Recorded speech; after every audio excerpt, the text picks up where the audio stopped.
السلام عليكم ورحمة الله وبركاته. ازيكم عاملين ايه؟ يا رب تكونوا بخير وبأحسن حال.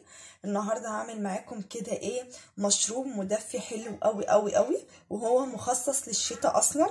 يعني المشروب ده ما بيتشربش لا في الشتاء، وبنحس كده ان بيدفينا.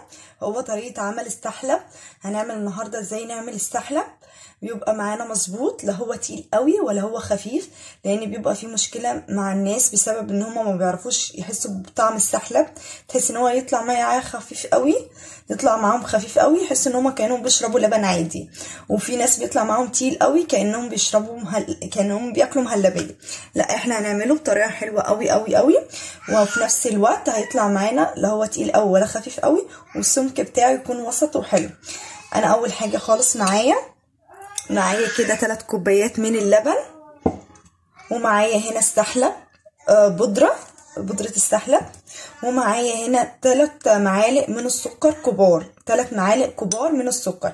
يعني كل كوباية عليها معلقة كبيرة من السكر. اول حاجة انا معايا هنا بقى 3 كوبايات من اللبن. هبدأ بقى ان انا احط كده معلقتين كبار. هو اللي بتجيبيه من عند العطار، هو ده فيه زبيب وفيه سوداني وفيه بردك سمسم.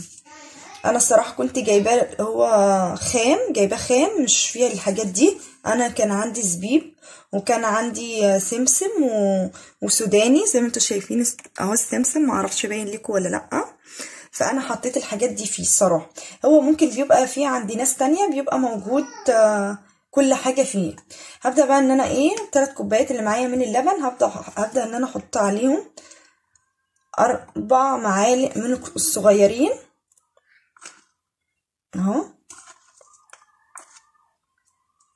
يعني ال4 معالق بالمعلقه الصغيره دي مقدار معلقه كبيره.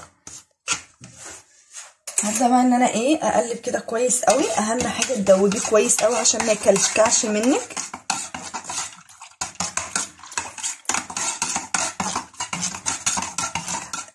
طيب افرض ده خفيف معايا، لا بتزودي له عادي، مفيش مشكله. بس بتزوديه ازاي؟ بتجيبي في جنب كده كوبايه ميه صغيرين او شويه من اللبن، وتحط عليهم النشا، وبعد كده بتزودي بيه. يعني انا حتى بصي بعد ما حطيت بدأ معايا اهو يظهر السمسم يعمل معايا كده على الوش. هبدأ بقى ان انا احط السكر بردك، وهقلب ده كله كويس قوي.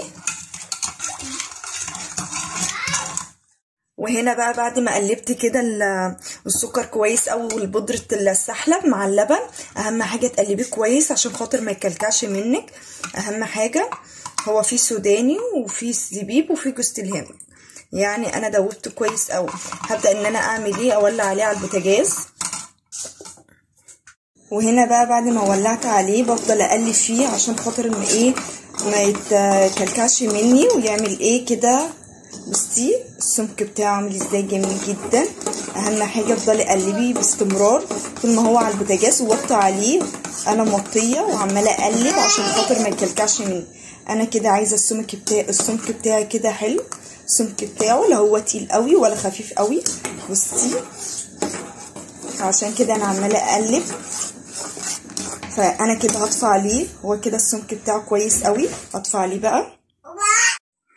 وهنا بقى بعد ما طفيت عليه البوتاجاز، شايفين السمك بتاعه؟ شايفين السمك بتاعه؟ لا هو تقيل قوي ولا خفيف قوي، جميل بجد والله. بصوا هبدا بقى ان انا احطه في الكوبايات. اهم حاجه افضل اقلبيه باستمرار. شايفين؟ لسه بقى لما بيبرد بيتقل اكتر.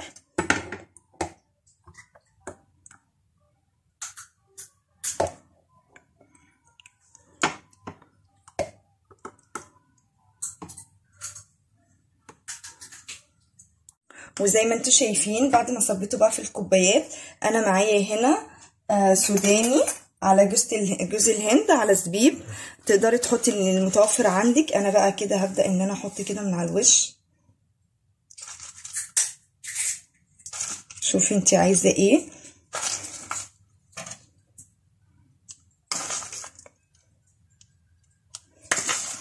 المشروب ده بيبقى حلو قوي قوي في الشتاء بالذات، وبيدفي قوي قوي. هو مفضل للشتاء اصلا، هو معروف للشتاء. بحبه بيبقى مليان كده.